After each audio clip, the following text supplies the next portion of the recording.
Hey there, welcome to the Blue Sky Sanctuary. That's my property in the Baja in Mexico where I've been living off-grid since 2022. And I've been sharing as much as I can on the channel here about what I've been learning along the way. I haven't made a video in a while. For those of you that have been looking for me, I've put at the end of this video where I've been and what I've been up to. But I want to jump right into today's topic for those of you that are here just to learn how to make the easiest glass bottle wall possible. That's what this is. It's about 2 meters wide by 1 meter deep.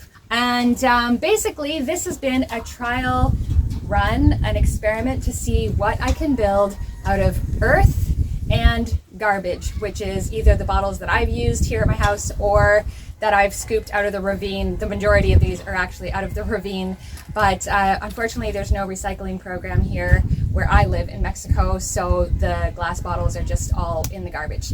And so this has been a great learning experience. There were no glass bottles cut in the process of making this, and I'm going to show you how I did that and kind of talk you through the process in case this is something that you want to do. Basically, all that this is made of is the earth from my property. I didn't go and source it from anywhere else, it's just right here. When I started, I was mixing in about 10% cement just to make sure it would be really strong, but I could see as I went along and I used less and less cement that by the last third or maybe even half, I didn't use any cement. I've just been scooping up the dirt from the ground and letting it soak in the wheelbarrow overnight in water so it softens it all up. Basically, there's this kind of rock hard clay type soil here, and it can be formed into anything. This is really hard and it's not going anywhere. And so I'm doing the last step today, which is to put a sealant on it. I dug around and was happy to find some really old cans of sealant that just have a little left in the bottom. They're really disgusting, they're really rough shape, but far better to use it than have it go to waste. And this will be ready for the rainy season. I believe it'll be ready for hurricane season, and it's definitely ready for the plants I'm going to put in it. Basically, I'm going to put the coat on and then talk you through how you can do this yourself. Super simple, super easy. No glass bottles need to be cut, and you don't need to know much of anything about building to make something like this. So let's go. So as I mentioned earlier, I'm just using the earth that's laying around on the property. I'm actually clearing up my trails and walkways, getting this crumbly, not so beautiful earth out of the way and revealing the hardened earth underneath. There's also big chunks of clay like you see there that I've just tossed into the wheelbarrow, and basically you'll see me kind of sweeping the earth into the shovel sometimes because the earth is so strong and unyielding that sometimes instead of trying to get the shovel under the dirt, it's just easier to sweep it in there. But anyway, you get the idea. It's nothing special. I fill up the wheelbarrow and I'm clearing up the space around my property, and then I cover this with water. I'm just kind of clearing off the edges of the wheelbarrow because it's satisfying to do. I'm going to cover that earth with water. It's going to sit overnight, and we'll be back here in the morning and I will show you what this all looks like. I'll give it a mix before we cover it, and then we're good to go. So this is the wheelbarrow that we filled with dirt yesterday afternoon, and I just keep the palm leaf on it for water retention so it doesn't dry out too quick. And this is exactly what it looks like after a night of soaking. You can see that chunk that I dropped in there yesterday that was like a brick, just absolutely rock hard, is now soft and pliable. So I just will give this another mix. I can stick some grass in here if I want to act like tiny little bits of rebar. But for what I'm doing for the next little bit, I don't even need to. This is basically a little wet, but almost ready to use. So in about an hour, sitting in the sun, this will be ready to use, and that's it. I'm building all sorts of stuff with this. So going way back in time here to the beginning, as you can see, I didn't create any footings. I just dug a little trench into the earth and threw down the wet mud, put my fills down into that mud, and then another layer of mud on top.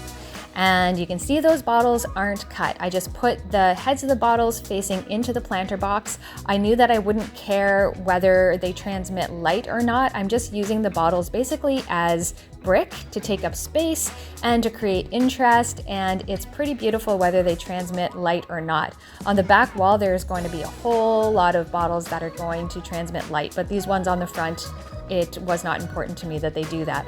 And so it saves so much time and effort and energy to not cut bottles. It also saves a bunch of waste because when you cut the tops off the bottles, you've got to do something with those tops. They're then useless, and you certainly can't recycle them here. So you can see the process just one layer at a time. Basically, one wheelbarrow would create enough to create one row of glass bottles, and that's about all you can lay at once anyway, because if you try to do two at once, the mud gets a bit weighed down and it kind of collapses on itself.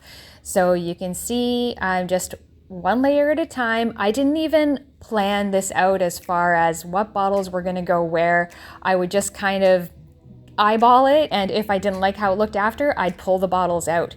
There's probably a better way to do that, but I did think this was the simplest, just not a whole lot of planning and just a little bit of trial and error. And I've wanted to do this for as long as I can remember. So this really was and has been a labor of love, and it was really satisfying to do. It did take me almost a year to complete this, but that's because there's a lot to do here living off grid and just living life here. So this didn't get touched for weeks at a time. Throughout the summer, I couldn't work on it because it was way too hot, and also when the mud dries that quickly because of the heat of the summer, there's a lot more cracking. Speaking of cracking, this does crack for sure. As you make it and the sun dries it, there will be cracks, and there's such a simple fix for that. You just simply use the same mud that you're using to build, and you just smear it into the cracks and they disappear. There's no prep. You don't have to wet it first or anything like that. It's just super simple. I was happy to learn how really simple and easy this can be. So as the walls build up, I started to get to the point where I wanted them to transmit light. So I got smaller bottles. They're little kind of stubby beer bottles, all from the ravine by my house, and pointed the heads of those bottles out towards the property in front of mine. And it's not hideous, it's not beautiful, but it's definitely, it definitely just kept with the theme of keeping it simple and easy. And then I'm kind of jumping ahead here. You can see that I got my little palm sander and I'm sanding off the gritty bits off the final project. This was a really satisfying piece to do. And after this, I had one more application to do, which was to put on a clear coat. I just had about 1/8 of a can left over from something that we did on the house. And so I gave it a little coat to protect it from the weather, and it's gonna hold up awesome. Well, here it is, finally done. What a labor of love, what a project. I learned so much from it. I hope that you learned something from this video and took away, if not a little bit of knowledge and information, then some inspiration to get outside and play with the earth and get creative and maybe make something from nothing, which is basically what this is. It's going to serve a lot of purposes as well. It's going to protect the plants that are in it. We went to the local dam and got the best quality of earth around, and this bed is going to be filled with it, so the plants are going to thrive. I didn't wait to have that to share with you for this video, or this video wouldn't be out for another month. So tune back in if you'd like to see when this bed is filled with trees and they're thriving. That'll be in the future. For those of you that have been looking for me, because I have been MIA for 4 to 6 weeks, basically my parents came to visit and they stayed with me, and I really wanted to make this place look as good as I could for their arrival. So I was busy for a few weeks before they got here, and then I was completely consumed for the 2 weeks that they were here, and then since then I've been catching up with all things off-grid life. So I will have a few videos coming in the next month, so do stay tuned. If you want to be sure to be in the loop, make sure that you hit the notification bell so that you get notified when the videos come out. If you have any questions, put them in the comments. You know that I love hearing from you, and your questions and comments give me ideas for future projects or future videos. Anything else? I don't think so. I think that's it. Thanks so much for tuning in, and I hope to see you again soon. Bye for now. Take care.